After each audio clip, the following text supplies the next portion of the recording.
Session 1.3 আস্থার শক্তি পুনর্গঠন। অনুশীলন 2 গেটের মধ্য দিয়ে বল পাস করা। সময় 20 মিনিট।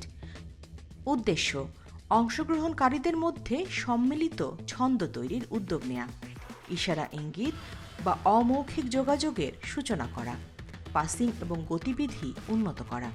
লক্ষ্য দুইজন খেলোয়াড়ের মধ্যে ফুটবল পিচের চারপাশে বল দেয়া ও নেয়ার মাধ্যমে পাস করা।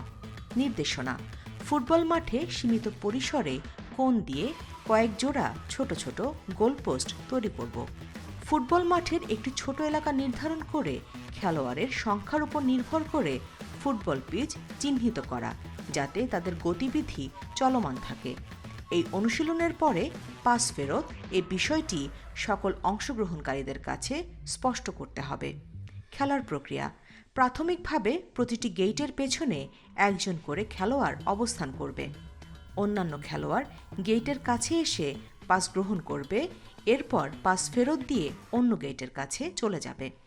পরিবর্তিত খেলোয়াড় এসে বলটি অনুরূপভাবে পাস গ্রহণ ও ফেরত দিয়ে অন্য গেইটের কাছে চলে যাবে। গেইটের পেছনে খেলোয়াড়দের এমনভাবে পরিবর্তন করবে যাতে কোনো খেলোয়াড়ের সাথে জুটি তৈরি না হয়। প্রত্যেক খেলোয়াড় চারদিকে দৌড়ে বেড়াবে এবং অন্যের কাছে পাস করবে। দ্বিতীয়বার খেলার প্রক্রিয়া খেলোয়াড়রা ফুটবল পিচের চারপাশে বলটি কাটিয়ে গেট দিয়ে তাদের জুটির কাছে পৌঁছে দেবে। সকল খেলোয়াড়ই তাদের গতিবিধি চালু রাখবে এবং তাদের জায়গা সম্পর্কে সচেতন থাকবে। গেটের কাছে সারিবদ্ধভাবে স্থির থাকবে না।